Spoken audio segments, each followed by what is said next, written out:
के बहुत ही शानदार सुलझे हुए वक्ता के रूप में, नेता के रूप में अपनी छवि बनाने वाले श्री जयंत जिज्ञासु जी, डॉक्टर जयंत जिज्ञासु जी को मंच पर आमंत्रित करता हूं कि वे आए और अपनी बात हमारे सामने रखें।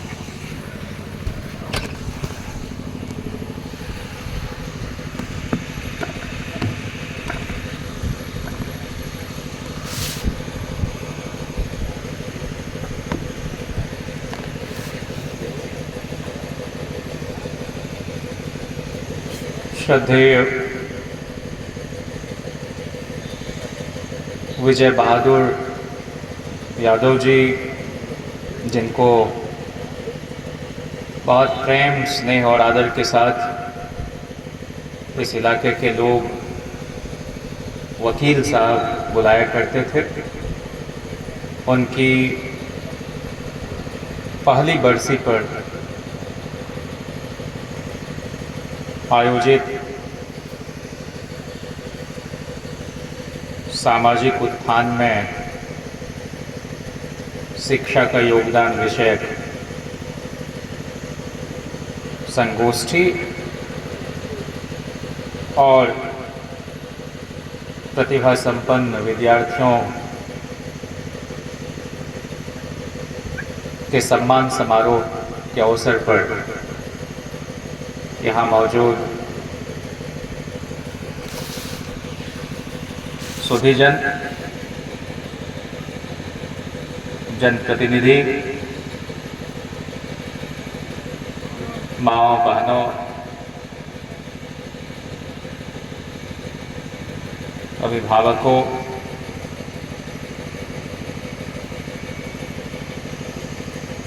और प्यारे बच्चों,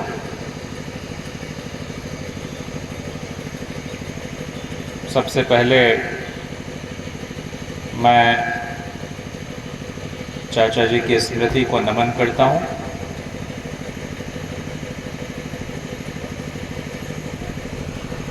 और भाई अभिषेक यादव जी ने बहुत रचनात्मक ढंग से उनकी यादों को जिंदा रखने के लिए जो यह सुंदर शुरुआत की है, उसके लिए उन्हें साधुवाद देता हूँ। महापंडित राहुल सांकृत्यायन, शिबली नोमानी, कैफी आज़मी, शौकत कैफी, गौहर जान, राम नरेश यादव, अयोध्या प्रसाद, कन्हैया लाल मिश्र, चंद्रजीत यादव, शबाना आज़मी और हर क्षेत्र में अपनी एक विशिष्ट पहचान रखने वाले विभूतियों की धरती आजमगढ़, वहाँ यह बहुत स्वाभाविक है कि वकील साहब को हम उसी स्वस्थ, स्वतंत्र, बौद्धिक, सांस्कृतिक और सामाजिक उन्नयन के लिए काम करने वाले कर्मयोगियों की फहरिस्त में शुमार करें।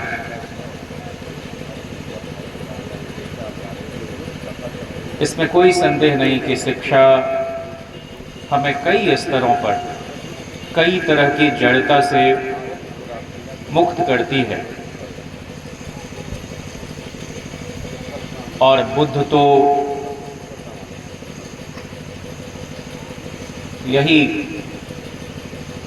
सीख देते थे कि हर किसी को अपना प्रकाश खुद बनना है, और वह तब मुमकिन होता है जब आप निर्भय होकर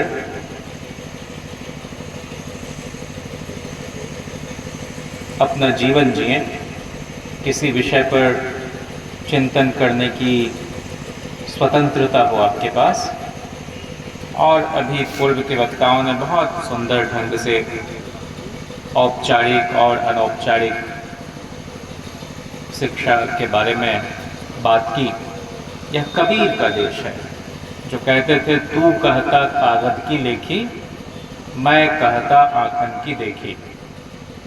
यहाँ स्वानुभूत ज्ञान, विवेक और प्रज्ञा के आधार पर देश दुनिया को संचालित करने का जो कौशल लोगों के अंदर हुआ करता था, और जिसको आप लोकल विजडम कहते हैं, और बहुत पढ़े लिखे लोग और विश्वविद्यालय से निकले लोग भी बहुत दकियानुसी ख्याल के हो सकते हैं, और हमारे समाज के में रहने वाले लोग जो बहुत एकता, मिल्लत और सांप्रदायिक सद्भाव के साथ एक दूसरे के सुख दुख में शरीक होते हैं, वो कहीं ज़्यादा आगे समाज को ले जाने में सक्षम हो सकते हैं। मार्क ट्वेन हुए एक बड़े लेखक, उन्होंने कहा कि मैंने कभी भी विद्यालयों, महाविद्यालयों, विश्वविद्यालयों को अपनी शिक्षा के साथ दखलंदाजी करने की छूट नहीं दी, लेकिन हर किसी को यह अवसर मैसर हो यह ज़रूरी नहीं है। सबसे बड़ा संकट तो आज यही है कि जो शैक्षणिक संस्थान हैं वो बहुत स्वस्थ नागरिक नहीं पैदा कर रहे हैं, और शिक्षा हासिल करने वाले और शिक्षा देने वाले उन इदारों के बीच ऐसा मालूम पड़ता है कि कोई लेन देन का रिश्ता हो। हमारे यहाँ तो विद्या खुद में ही एक अर्जन कहा जाता है, उसको अलग से भुनाने, कैश कराने की ज़रूरत नहीं पड़ती, और इसीलिए बड़ा जोर लोगों का होता था कि हम एक समग्र विकास व्यक्तित्व का होते देख सकें। लेकिन जो मौजूदा शिक्षा पद्धति है उसके ज़रिए कितना सामाजिक उत्थान हो पाता, यह तो मूल्यांकन का विषय है। लेकिन मैं आपके सामने इस देश के राष्ट्रपति रहे ज़ाकिर हुसैन साहब का 1935 ईस्वी में काशी विद्यापीठ में हुए दीक्षांत समारोह के दौरान दिए गए भाषण का एक अंश रखना चाहता हूँ। उन्होंने कहा कि अगर काशी विद्यापीठ के स्नातक होने के नाते तुम अपना जीवन देश की सेवा में लगाना चाहते हो तो तुमसे मुझे बहुत कुछ कहना है। तुम जिस देश में यहाँ से निकलकर जा रहे हो वह बड़ा अभागा देश है, वह गुलामों का देश है, वह क्रूर परंपराओं का देश है, अविवेकी पुजारियों का देश है, भाई भाई में नफरत का देश है, बीमारियों का देश है, सस्ती मौत का देश है, गरीबी और अंधेरे का देश है, भूख और मुसीबत का देश है, यानी बड़ा कमबख्त देश है। लेकिन क्या कीजिए, तुम्हारा और हमारा देश है, इसी में जीना है और इसी में मरना है। इसलिए यह देश तुम्हारी हिम्मत के इम्तहान, तुम्हारी शक्तियों के प्रयोग और तुम्हारे प्रेम की परख की जगह है। मैं समझता हूँ कि हमें बिगाड़ना इतना नहीं है जितना कि बनाना है। हमारे देश को हमारी गर्दनों से उबलते खून के धारे की ज़रूरत नहीं है, बल्कि हमारे माथे का 12 पसीना दरकार है। ज़रूरत है काम की, खामोश और सच्चे काम की। हमारा भविष्य किसान की टूटी झोपड़ी, कारीगर की धुएं से काली छत और देहाती मदरसे व पाठशालाओं के फूस के छप्पर तले बंद और बिगड़ सकता है। राजनीतिक झगड़ों, कॉन्फ्रेंसों और कांग्रेसों में कल और परसों के किस्सों का फैसला हो सकता है, लेकिन जिन जगहों का नाम मैंने लिया है उनमें सदियों तक के हमारी किस्मत का फैसला होगा। और इन जगहों का काम धीरज चाहता है और संयम। इसमें थकान भी ज़्यादा है और कदर भी कम होती है, जल्दी नतीजा भी नहीं निकलता। हाँ, कोई देर तक धीरज रख सके तो ज़रूर फल मीठा मिलता है। आपस की घृणा और भ्रांति भी इस काम में कुछ अच्छे साथी साबित न होंगे, क्योंकि तुम्हारी राष्ट्रीयता के भवन की बुनियादें प्रेम और विश्वास की चट्टानों पर ही दृढ़ रह सकेंगी। सारांश यह है कि तुम्हारे सामने अपने जौहर दिखाने का अद्भुत अवसर है, मगर इस अवसर का उपयोग करने के लिए बहुत बड़े नैतिक बल की आवश्यकता है। जैसे मेहमान होंगे वैसी ही इमारत होगी। बस अब विदा। तुम्हें तुम्हारी शिक्षा की उपाधि मुबारक हो। तुमसे बहुत सी आशाएं हैं, आशा है निराश न करो। और मैं समझता हूँ कि किसी भी तरह की शिक्षा दीक्षा का हासिल यही है कि मनुष्य मनुष्यतर हो सके, आदमी आदमी को आदमी समझ सके, किसी को हेय दृष्टि से न देखे और लगातार समता के लिए प्रयासरत रहे। वकील साहब ने अपने जीवन को इसी ध्येय में लगाया और बगैर शैक्षणिक संस्थानों के निर्माण के राष्ट्र निर्माण की बात करना एक बहुत ही खोखली बात होगी। और इसलिए जो भी सीमित संसाधन हमारे आपके पास हैं, उनमें से कुछ हिस्सा अगर हम ज़रूरतमंद लोगों के लिए इन संस्थानों को संवारने में लगाते हैं, तो वही सही मायने में समाज को थोड़ा और आगे बढ़ाने की बात है। हमारे यहाँ एक मौलाना मजहरूल हक हुए। स्वाधीनता आंदोलन में उनका बड़ा योगदान रहा। उन्होंने अपनी 16 बीघा ज़मीन सदाकत आश्रम के लिए दान दी और वहाँ एक विद्यापीठ की भी स्थापना की। 400 प्राथमिक विद्यालय उन्होंने खोले और जो उनका अपना मकान है सिवान में, जिसका नाम है आशियाना, वहाँ पंडित मोतीलाल नेहरू से लेकर सरोजनी नायडू, मदन मोहन मालवीय, जाने कितने स्वाधीनता सेनानी जाकर रुकते थे। और जिन लोगों ने भी इस देश को बनाया, उन सब का एक बड़ा ख्वाब था कि भारत का नाम विद्वता के मामले में हिंसा से भरी हुई दुनिया में करुणा के प्रसार के मामले में बड़ी अकीदत से लिया जाए। और किसी भी तरह की शिक्षा का असल अर्थ यही है और उसके मूल में यही है कि हमारे अंदर प्रेम, करुणा, ममत्व, अहिंसा, चेतना, संवेदना, इस तरह के मूल्यों का विकास हो सके। लेकिन एक बात पर ज़रूर विचार करना होगा कि दुनिया का कोई भी देश हो, सरकार वहाँ भले बदले, लेकिन वो अपने यहाँ जो भी संस्थान अस्तित्व में हैं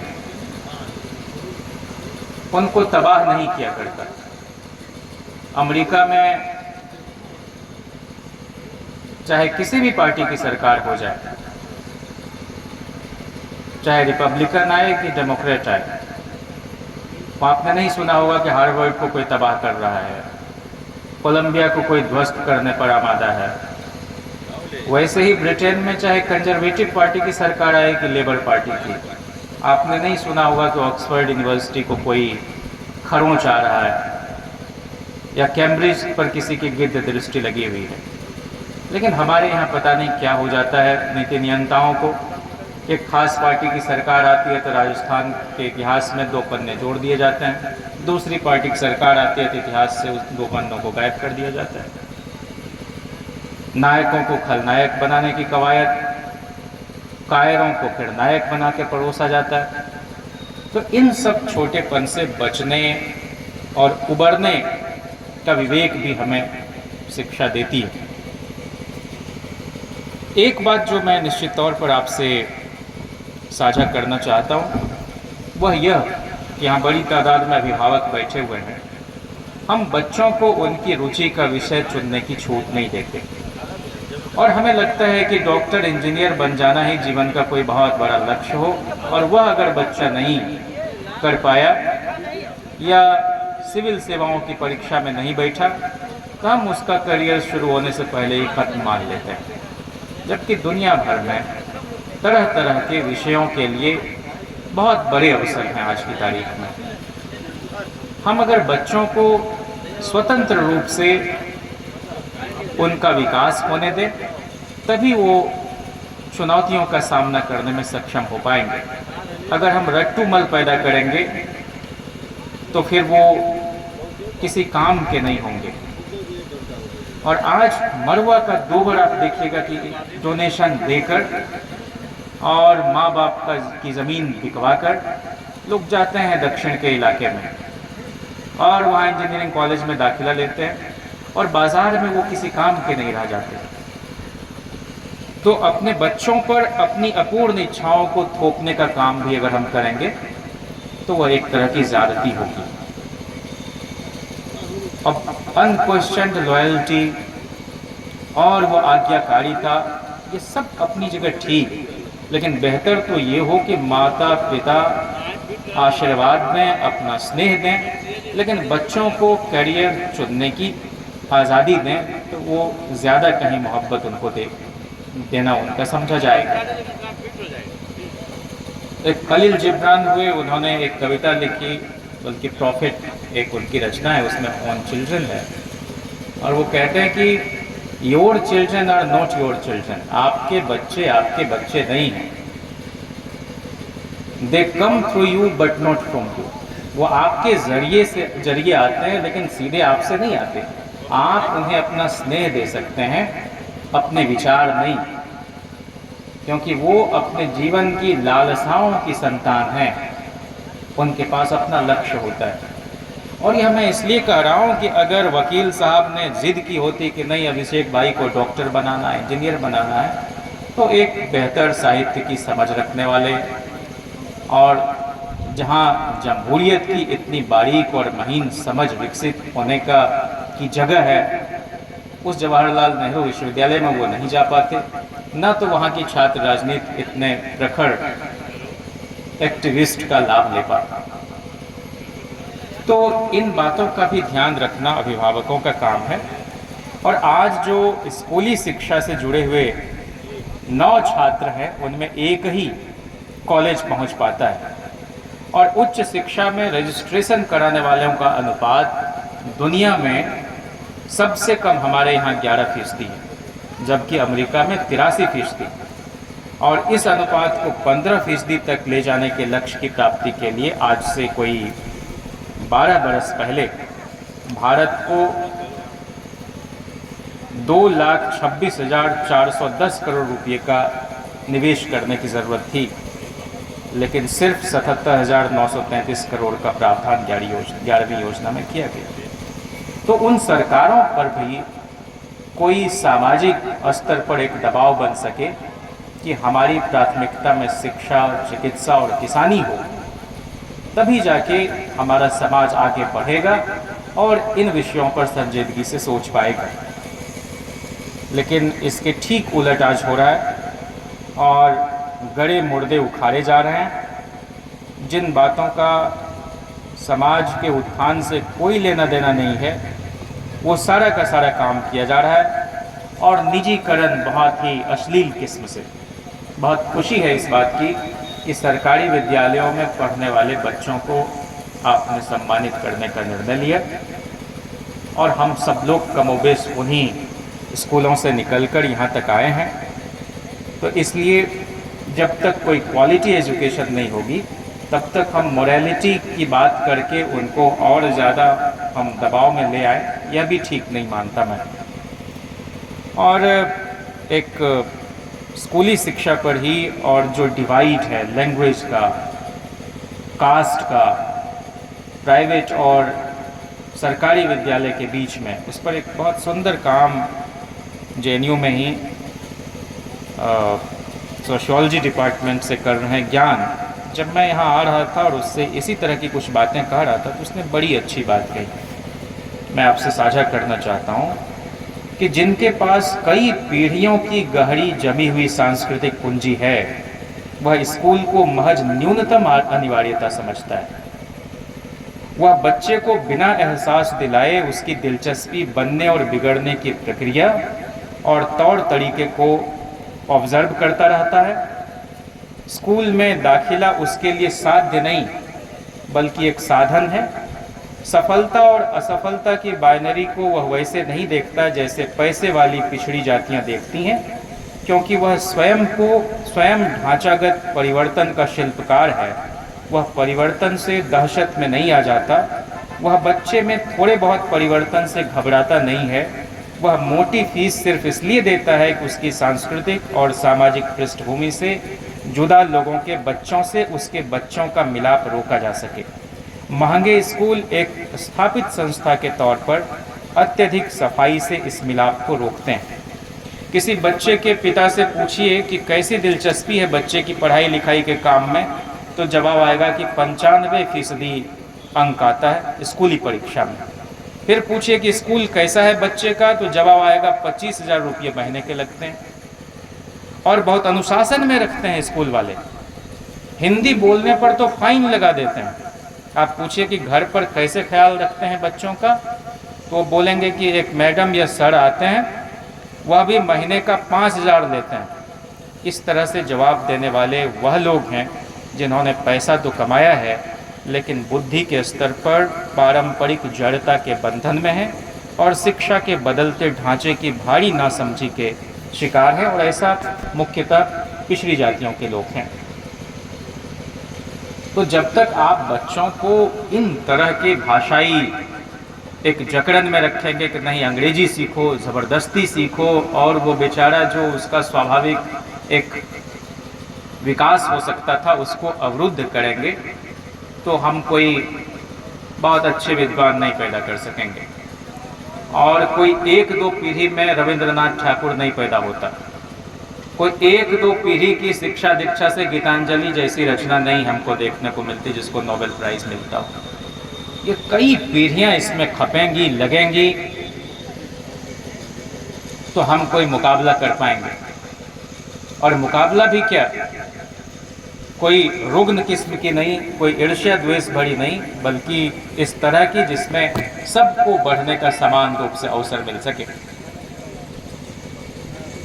तो ये एक बहुत सुंदर पहल है और विजय बहादुर जी ने जिन चुनौतियों का सामना करते हुए समाज को एक रोशनी दिखाने की कोशिश की, उस सिलसिले को भाई अभिषेक जी थोड़ा और आगे बढ़ाने की कोशिश कर रहे हैं और इन्हीं कोशिशों से समाज का उत्थान भी होगा, राजनीतिक रूप से भी लोग सुचिंतित फैसले कर पाएंगे, अपने नुमाइंदे बेहतर चुन पाएंगे और लड़कियों को जब तक हम समान रूप से शिक्षा के क्षेत्र में आगे बढ़ने के लिए अपेक्षित माहौल नहीं देंगे, तब तक हमारी पढ़ाई लिखाई का भी कोई बहुत औचित्य नहीं रह जाएगा।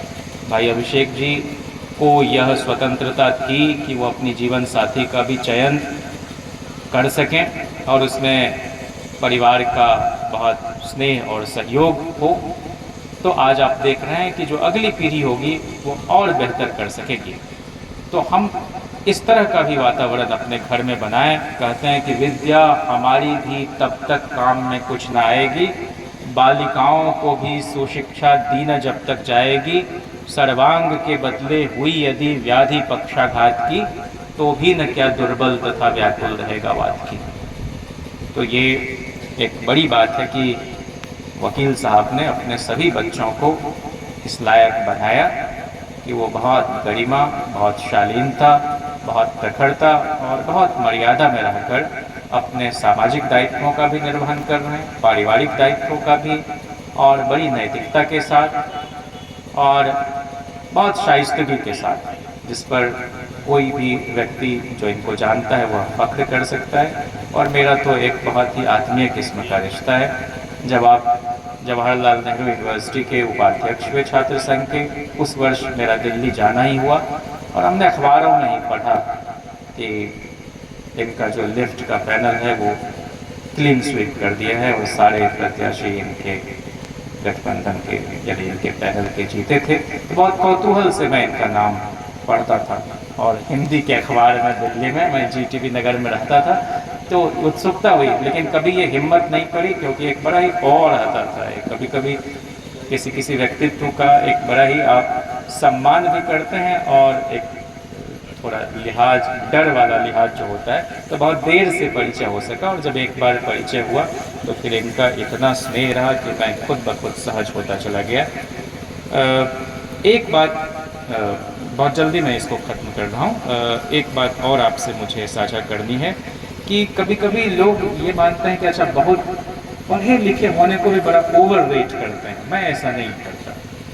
मैं समझता हूँ कि बहुत सारे लोग जो अपने अनुभवों से हासिल एक रिवायती जो इल्म तालीम हुआ करती है और उसको जिस तरह से बरतते हैं वो, जैसे कल मैं चंद्रभूषण जी को देख रहा था, जो एक सामाजिक व्यवस्था पुरानी है, और मैं इसलिए कह रहा हूँ कि जो अभिषेक भाई में हम एक परंपरा और आधुनिकता का, रिवायत और जदीदियत का जो एक अद्भुत संगम देखते हैं, इसके सहारे ही शायद हमारा भारतीय समाज आगे बढ़ सकेगा।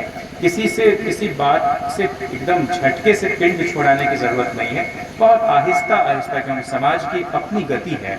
और अगर हम कोई बात ऐसी कहें जो सच तो है, लेकिन वो कुछ ऐसे लगे कि कोई हम पर थोपी जा रही है कोई बात, तो समाज या हमारे बुजुर्ग उसको स्वीकार नहीं करते। लेकिन अगर हम संवाद करते हैं किसी बात को लेकर कि नहीं, इंजीनियरिंग और मेडिकल के अलावे भी पत्रकारिता का क्षेत्र है, अभिनय का क्षेत्र है, फाइन आर्ट्स का क्षेत्र है, और तमाम ऐसे इलाके हैं जहां आपके बच्चे बेहतर कर सकते हैं, उसकी रुचि साहित्य में है, वह कुछ रच सकता है, आप उस पर ज़बरदस्ती नहीं करें। क्योंकि मेरा अपना अनुभव है कि मेरे जीवन के 4 वर्ष ज़ाया हुए सिर्फ इसलिए कि मेरे नाना जी थे डॉक्टर, दरभंगा मेडिकल कॉलेज से पढ़े हुए, 60 के दशक में मैट्रिकुलेशन में उनको एडवांस्ड मैथ्स में 100 में 100 अंक आए, एलिमेंट्री मैथ्स में 100 में 98 आए, 80 अंक की सैद्धांतिकी की परीक्षा होती थी फिजिक्स केमिस्ट्री में, तो एक में 79, एक में 78।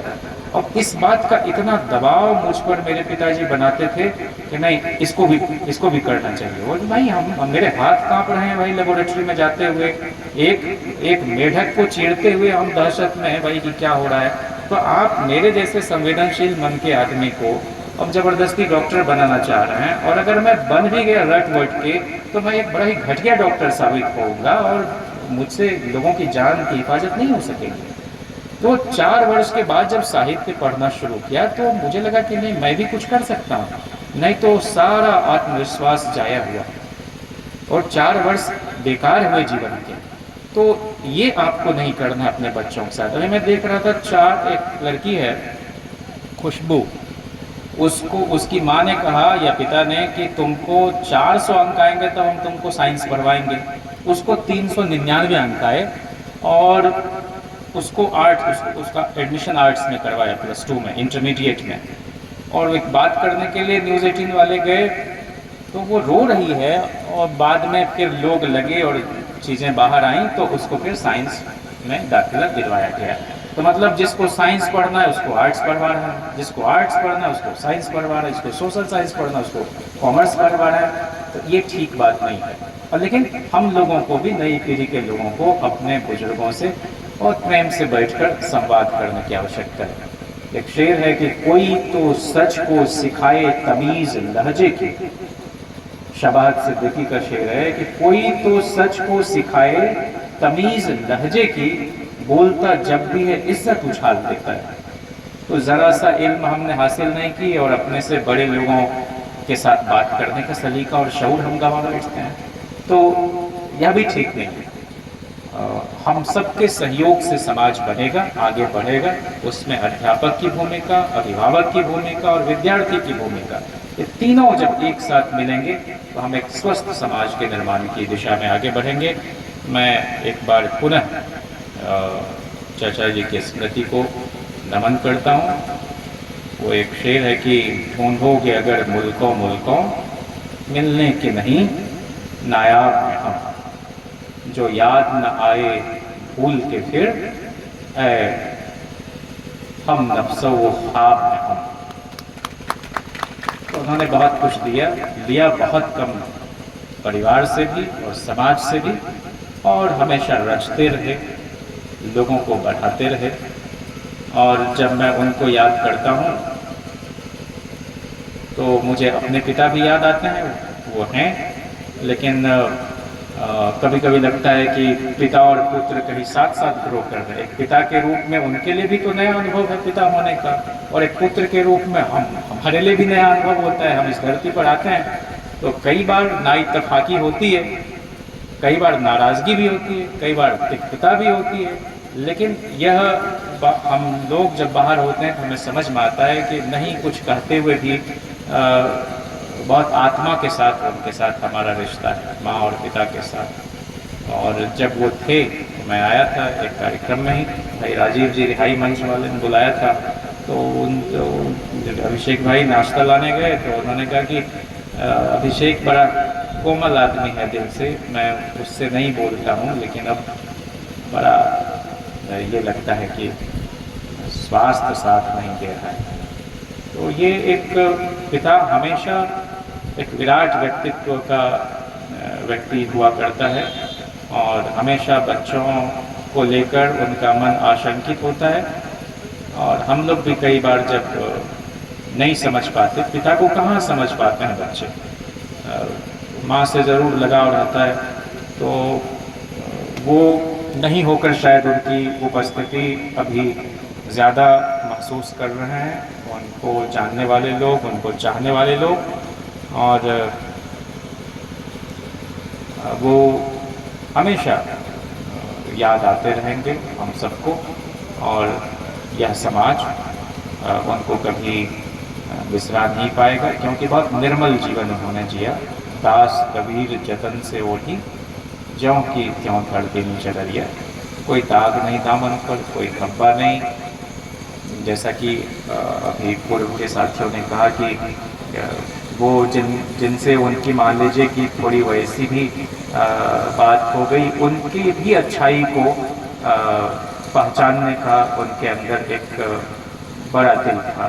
तो ये एक यूनिक बात है, और ये एक बहुत ही अलग बात है जो उनको बहुत ही बेनज़ीर बनाता था।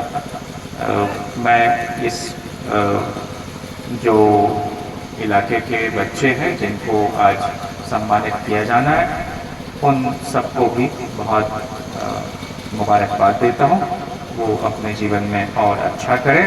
और यह इलाका तो बहुत सरखेज़ है, एक से बढ़कर एक लोगों ने राष्ट्रीय स्तर पर अपनी पहचान बनाई और इस देश को भी बनाया। तो आप भी, आपसे बहुत सहज उम्मीदें हैं, और आप वकील साहब के उस वैचारिक और सामाजिक कारवा को थोड़ा और बढ़ाएंगे और जीवन में बहुत अच्छा करेंगे। मेरी बहुत शुभकामनाएं आप सबको। बहुत शुक्रिया।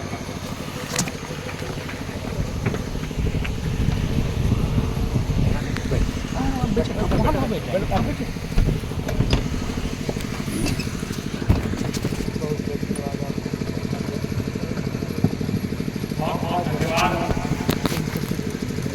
मेरे प्रिय मेरे भाई श्री जयंत जिज्ञासु जी, जो कि राष्ट्रीय जनता दल के राष्ट्रीय प्रवक्ता हैं। जवाहरलाल नेहरू विश्वविद्यालय से पढ़ाई की है उन्होंने, बहुत ही गंभीर वक्ता हैं वो। और सामान्य तौर पर ग्रामीण क्षेत्र में लोग अलग तरह का वक्तव्य सुनना चाहते हैं, लेकिन यदि आप हमारे प्रिय जयंत जिज्ञासु जी के वक्तव्य की आप पंक्तियाँ सुने, आप उनकी बातें सुने, तो आप समझेंगे कि जीवन को कैसे ठीक किया जा सकता है। फालतू की चीज़ें तो जीवन भर की जा सकती हैं, लेकिन ढंग के काम जीवन में कुछ कम से कम कर लिए जाए, जिससे आदमी का कोई सफल रास्ता, सहज रास्ता बन जाए। मैं भाई जयंत जी को बहुत धन्यवाद देता हूँ कि दिल्ली से चल के हमारे बीच में आए, और आके उन्होंने इतना सुंदर वक्तव्य, इतना सुलझा हुआ वक्तव्य हमारे बीच में रखा। मैं बहुत आभारी हूँ मेरे प्रिय अनुज, मेरे भाई श्री जयंत जिज्ञासु जी हमारे बीच में, इसी बीच में इस कार्यक्रम में उपस्थित हुए हैं पूर्व मंत्री उत्तर प्रदेश सरकार और वर्तमान में सदन के विधायक आदरणीय श्री दुर्गा प्रसाद यादव जी। मैं आपका हार्दिक स्वागत और अभिनंदन करता हूं आप सबके समक्ष। कृपया ताली बजाकर आप उनका स्वागत करें।